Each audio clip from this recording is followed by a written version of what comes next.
Chapter 24.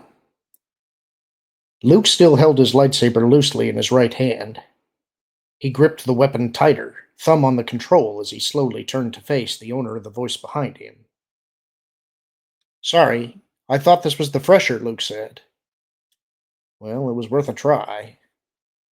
The alien facing him was a Nikto, and the comment must have puzzled him, at least for a second. Then his horn-rimmed eyes went wide as he recognized Luke. He thrust the blaster out one-handed. Luke thumbed the lightsaber control. The glowing blade added its light to the dim room. The Nikto fired, and a red bolt speared at Luke. He let the force flow, and the bolt ricocheted from his blade, bounced back, and hit the shooter in the foot. The Nikto dropped his weapon, grabbed at his wounded extremity, and began hopping on his other foot, yelling, "Ow! Ow! Ow! Ow! Ow!" If it wasn't so dangerous, it would have been funny. So much for sneaking out undetected. Luke ran at the injured shooter, hit him with his shoulder in passing, and knocked him sprawling. As the swoopers had been, the Nikto also was more adept at cursing than he was at shooting. Doors began to open into the hallway, and armed bounty hunters, most of them dressed for sleep, emerged. He was in for it now. He swung the lightsaber and tried to cut a path to freedom. Leia and Chewie worked their way to where they were to meet Guri. The place was a public park on the surface, a small dab of planted greenery surrounded by plasticrete and durasteel. "It took you longer than expected," Guri said when she saw them. "We stopped to see the sights," Leia said. Guri glared at her, and Leia felt strongly that the woman, no, the droid, didn't like her. "Follow me," Guri said.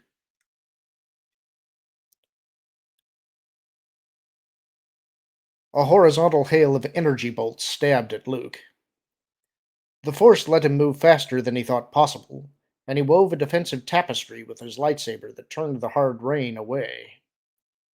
Ricocheting beams hit and pierced walls, bounty hunters, the floor, the ceiling. It was dangerous to be here, no matter where you stood.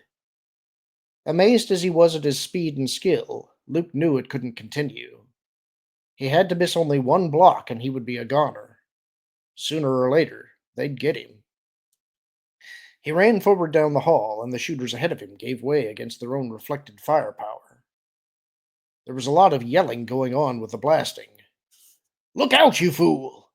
There he is! Get him! Watch it! Watch it! I'm hit!"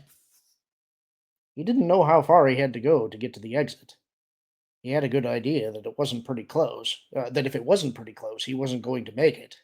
But Luke went with the flow of the Force, continued to cut and block, to parry bolts and flesh and bones as the bounty hunters tried to stop him.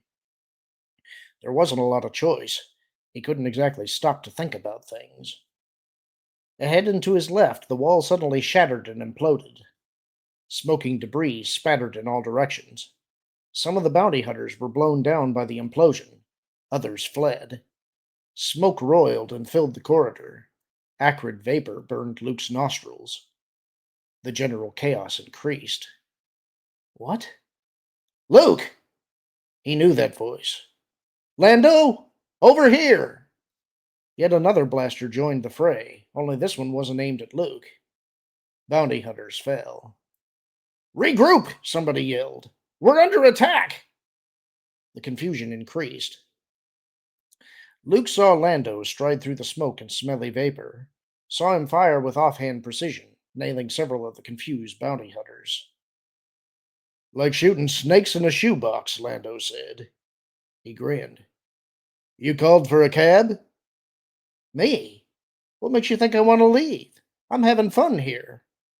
Luke pivoted and chopped the barrel off an outthrust blaster. The weapon began to hiss and spew sparks, and the startled owner dropped it and fled. "Yeah, right you are. This way." Lando led the way, blaster working. Luke followed, blocking shots from behind. They went through the ruptured wall and into the night. It wouldn't take long for the bounty hunters to pull themselves together. They had better get far away before that happened. I've got a borrowed land speeder parked over there, Lando said. He paused, fired at the building behind them. Let's say we go for a ride. Somebody in the ruptured wall yelled in surprise and pain as Lando's blaster bolt found him. The Falcon's in the middle of a public park 5 minutes away. I left 3PO watching it. 3PO? Where are Leia and Chewie? That's a long story. Better we get back to the ship before I tell it. How'd you know where to find me? Dash gave me the planet. I got here and found out about the raid on the Bothan safe house. I know a few locals who owed me favors. They told me where those yabos had set up shop. Lando ducked. A blaster beam sizzled overhead, missed by a good 2 meters. Can we go now and play Question the Koran later? Good idea. They ran. Behind them, the bounty hunters kept shooting.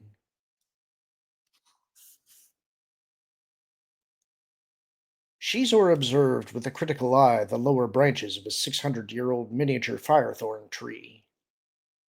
The small plant had been a gift from a former rival seeking to make peace with Black Sun after a business disagreement. Less than half a meter high, the tiny tree was a nearly perfect replica of the 100-meter tall firethorn trees that grew only in a single small grove in the Erugian rainforest on Abaji.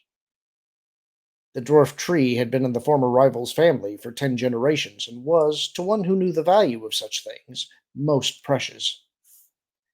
Were his fortunes to evaporate and leave him completely broke, Xizor would still not sell this plant, not if somebody offered him a decimillion credits. There were those who would offer that much and more. Little trees such as this had connected to them a great deal of history. He moved the tiny mechanical scissors in with great precision, centered the almost hair-fine branch between the blades. Cut. Ah, perfect. That single cut was all the trimming needed this year. Perhaps next season he would take off that obtuse angled branchlet on the next ascending branch. He had a year to think about it. He pulled the scissors away carefully, regarded the firethorn. Beautiful it was, beautiful enough to excuse the mistakes of its former owner. The man had made errors in judgment, but this gift showed he was also a man of some taste and intelligence. Errors could be forgiven if there were other mitigating reasons. Xizor was, after all, a civilized being, not a reflexive thug. He would allow Princess Leia to find that out about him, just as he would allow her to find out about other, more intimate things.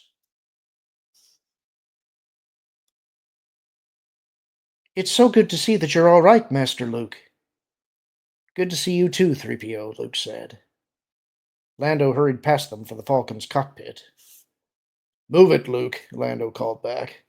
Not only do we have the bounty hunters to worry about, there's an Imperial convoy heading this way. They just dropped out of hyperspace and into the system. Luke hurried. He reached the control seat and sat, strapped himself down. Yeah? Anybody we know? He was already reaching for pre-flight switches. I didn't get close enough to read nameplates, but the lead ship is a Star Destroyer. Victory class? Bigger than that. Imperial class? Try again. Luke looked away from the controls at Lando, eyes going wide. No. Yep, superclass. Is it Executor? Like I said, I didn't get that close. But how many of those are there? They don't crank those babies up just for fun. Luke stared into infinity. Was it Darth Vader? What would he be doing here? Let's finish the flight check fast, Lando said. I don't think we want to stick around here. I hear that. Wait, R2 is in my X-Wing. I know, I spotted it. I've got a tractor beam with his name on it. I'll overfly the X-Wing and pull it up. We'll stow it in the hull clips. Lando pointed to the control screen. We're about to slingshot out of here and hit light speed fast. Even if it isn't Vader on that monster, we don't want to tangle with it. Lando nodded and reached for the comm. Where are we going? Back to Tatooine. That's where Leia wants us to go. Where is she? Let's talk about that later, okay? Lando touched controls, listened as the ship's engines came online. Better sit back there, Goldie, Lando yelled. We're about to be gone. That's the end of the chapter. Hope you enjoyed it. Talk to you soon.